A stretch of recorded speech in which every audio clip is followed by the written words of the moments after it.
The early years of my life were filled with stories of war, terror, loss, and brokenness. My family has always been in the middle of every confrontation, it seems. Well, I guess back in the day this was the norm for the citizens of the United States. My name is Jay. I'm 31 years old and I'm the officer in charge of the Eastern Police Force. The force charged with the protection of the coalition capital, which stands in the area of what used to be the capital of the United States, Washington, D.C.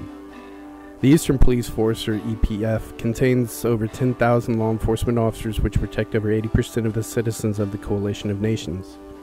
The capital is our pride and joy and stands for the persona of the coalition. However, the capital is only a fragment of our charge. Our protection extends from what was once called Quebec and down to the old state of Florida. The citizens of the coalition live mostly within the East. However, 20% of the population is scattered across the Midwest.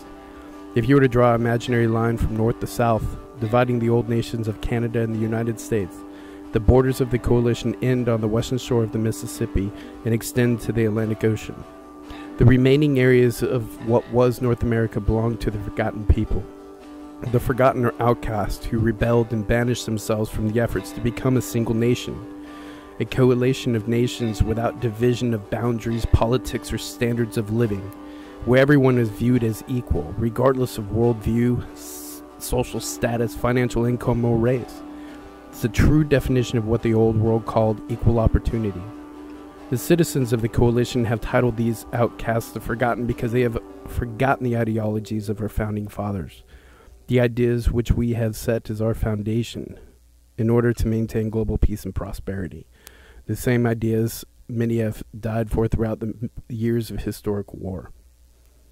Within the boundaries of the coalition, we have no war, nor do we have a problem with our citizens breaking laws. Our jails are not filled with citizens of coalition. No, they are filled with the forgotten who have tried to disrupt the peace.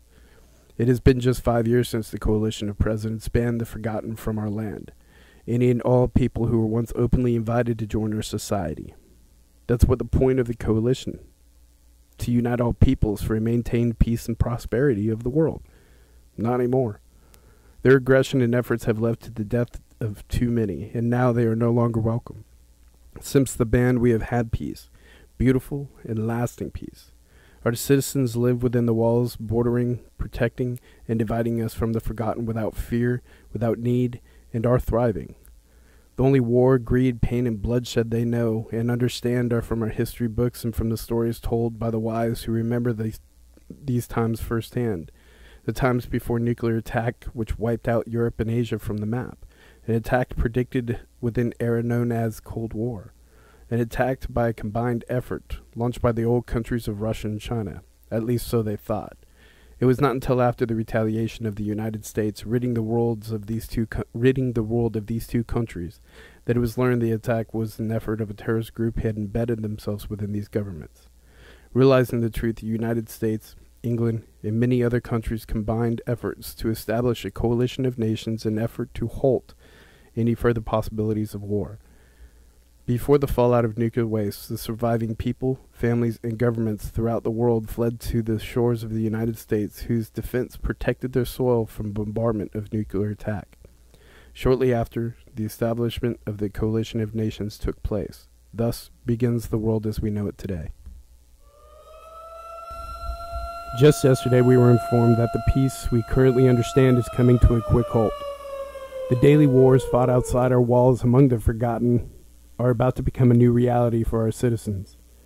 The forgotten, in contrast to our negligent belief, have been rising up an army beyond our imagination. These wars among the forgotten were an act of diversion. Furthermore, these wars strengthened their ranks by eliminating any who opposed their purpose, thus making the coalition believe that the forgotten were busy fighting amongst themselves and served no purpose or threat to our borders, our citizens. Now, with a military force beyond our ability and experience, they have attacked and destroyed our outposts and surrounding walls. The only thing standing in their way is nothing. War, death, and destruction is imminent. Now we strive to call to arms, to unite and defend our homes, families, and way of life. If not, within only a few short weeks, blood will stain the grass your children play upon, and everything you know will change.